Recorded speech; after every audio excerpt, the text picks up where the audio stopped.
materi teh. Perkenalkan nama saya Diana Kagrupa. Perkenalkan nama saya Diana Kagrupa. Perkenalkan nama saya Doni Skatoda. Baik, itu adalah anggota kelompok saya yang akan memaparkan materi dari pemaparan materi pada pagi hari ini. Ikuti terus agar bisa memahami materi apa yang akan kami ajarkan. Baik, di sini sudah ada materi yang sudah tertera di layar TV yang akan kami paparkan. Materi tentang lembaga keuangan bank. Oke, selamat pagi anak-anak. Pagi, Bu. Apa kabar hari ini? Baik. Oke, kita langsung saja materinya. Di sini kami akan membahas tentang lembaga keuangan bukan bank. Nah, di situ terbagi menjadi 3, yaitu dana pensiun, dana pasar modal, dan modal ventura. Nah, di sini ada pengertiannya anak-anak. Anak pernah dengar kata LKBB atau penjelasan kepanjangannya lembaga keuangan atau bukan bank. Nah, di sini ada yang tahu penjelasannya? Apa itu keuangan? Tahu? Oke. Di sini apa sih itu lembaga keuangan bukan bank? Nah, lembaga keuangan bukan bank adalah badan atau institusi yang tugas utamanya mengelola uang. Nah, mereka mengumpulkan dana dari masyarakat lalu menyalurkan kembali dalam bentuk pinjaman, investasi, atau layanan keuangan lainnya. Tujuannya adalah agar peredaran uang berjalan lancar dalam perekonomian terus bergerak atau berkembang. Nah, Nah, di sini di Indonesia lembaga keuangan bukan bank di sini terbagi menjadi 2 jenis. Yang pertama itu lembaga keuangan bank. Nah, seperti bank-bank biasa yang kita kenal. Di sini kan ada bank umum, misalnya BRI, BCA, BRI, dan seterusnya. Nah, sedangkan lembaga keuangan non bank, contohnya dana pensiun, pasar modal, modal ventura, asuransi, dan koperasi. Nah, di sini ada fungsi lembaga keuangan bukan bank atau disingkatkan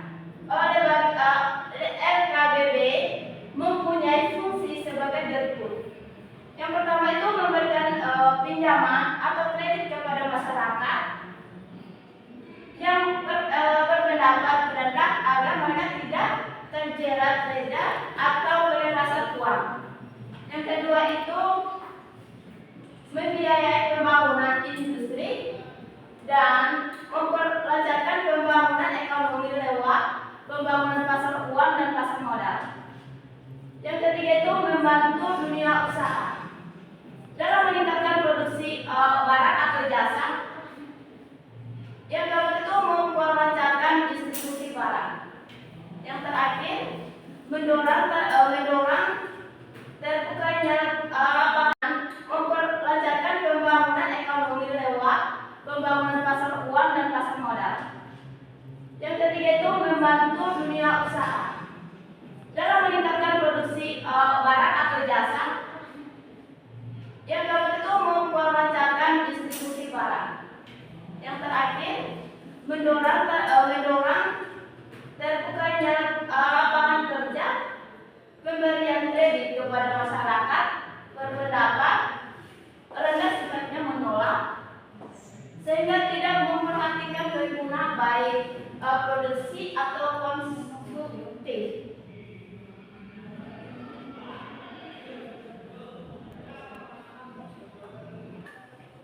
Oke, jadi baik. Selanjutnya apa itu dana pensiun? pensiun adalah sejumlah dana yang dikumpul secara bertahap selama masa kerja seseorang dan digunakan sebagai sumber pendapatan saat pensiun, yaitu ketika seseorang tidak lagi bekerja atau produktif secara ekonomi. Dan itu bertujuan untuk menjamin kebutuhan finansial di masa tua agar tetap mandiri secara ekonomi. Yang kedua, fungsi dana pensiun adalah memberikan pendapatan yang stabil di masa pensiun dan membantu perusahaan karyawan dan penyelenggara program dalam pengelolaan keuangan hari tua. Dan selanjutnya, dana pensiun itu ada banyak jenis dan contoh programnya. Di Indonesia juga beragam. Misalnya,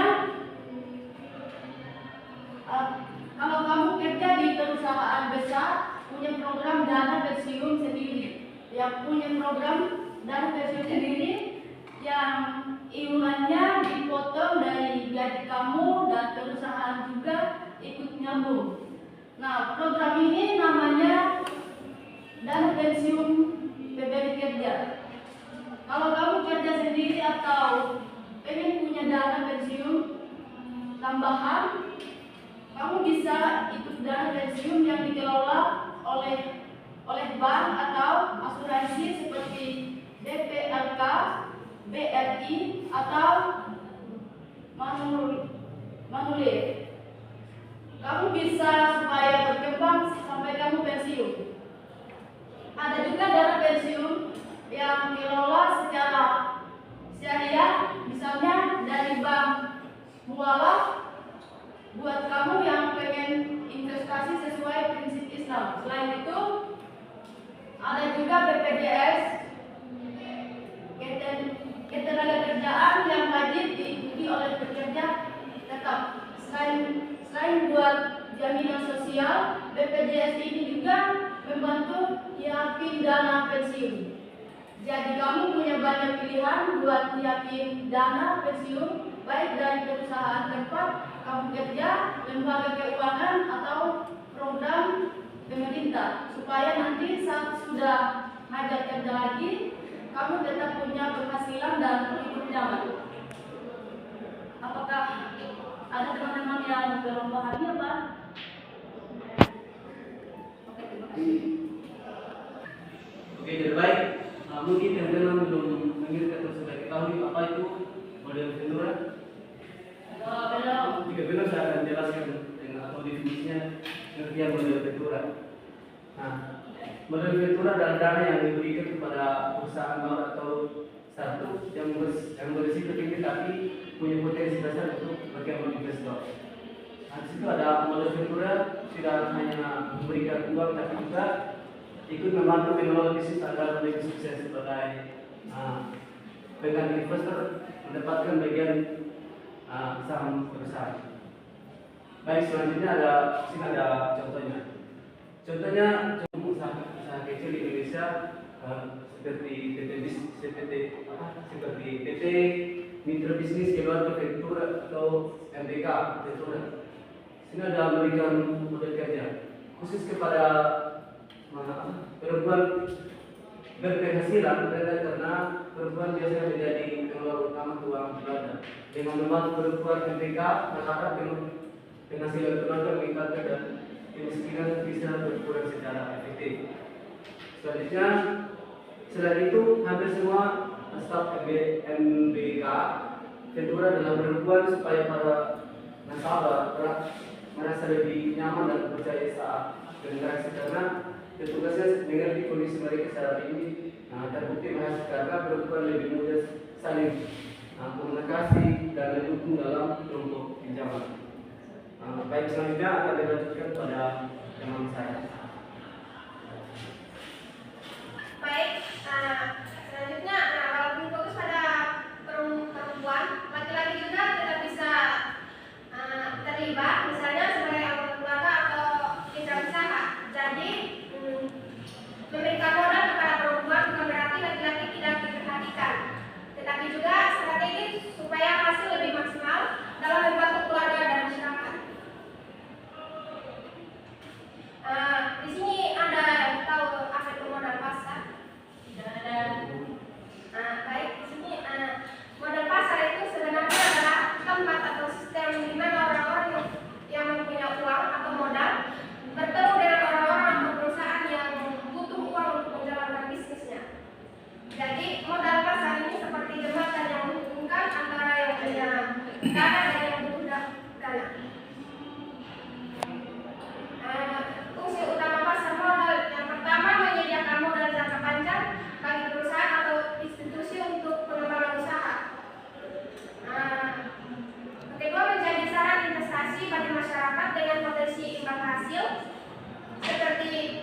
capital gain dan dividen.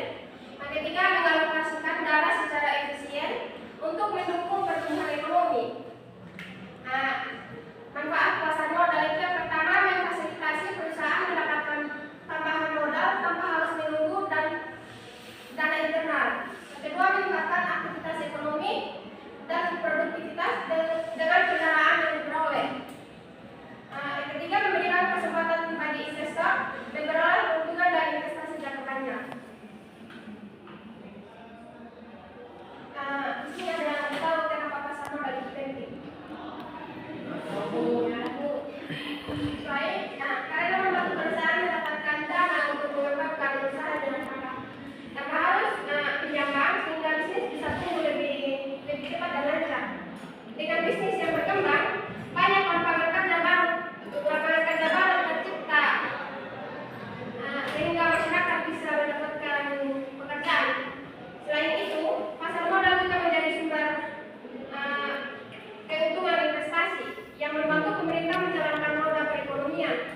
Pasar modal yang dikelola dengan baik juga menarik investor asing sehingga modal masuk ke dalam negeri dan memperkuat ekonomi nasional. Contohnya, sebuah perusahaan ingin membuka pabrik baru atau memperluas tokonya, mereka bisa menjual saham di pasar modal untuk mengumpulkan dana dari masyarakat. Dengan dana itu, perusahaan bisa menjalankan rencana tanpa harus pinjam bank karena modal bertambah. Perusahaan juga bisa membuka banyak lapangan kerja baru.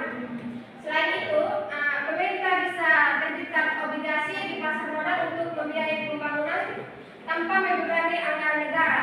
Jadi, pasar modal membantu perusahaan dan pemerintah dapat dana untuk tumbuh, sekaligus memberi kesempatan masyarakat berinvestasi dan dapat keuntungan.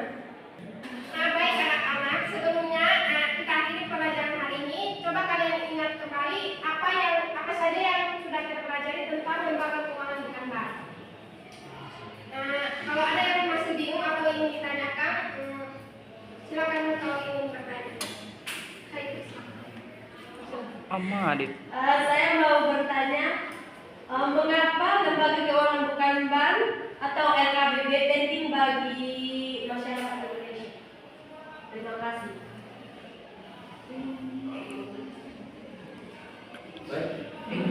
Baik, saya akan menjawab dengan pertanyaan ini.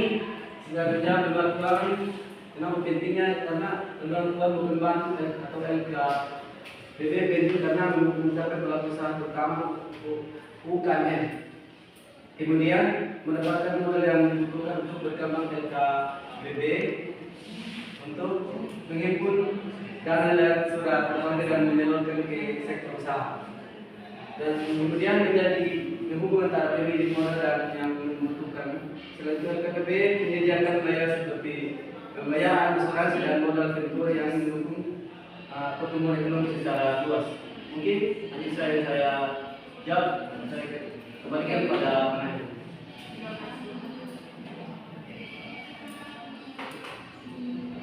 Ada lagi yang mau bertanya?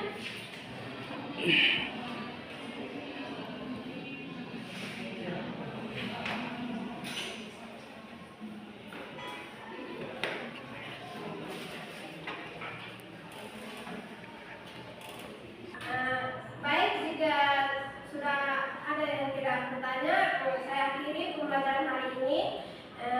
Terima kasih atas perhatiannya dan saya harap materi yang kami paparkan tadi bisa berguna untuk kita semua. Amin. Amin.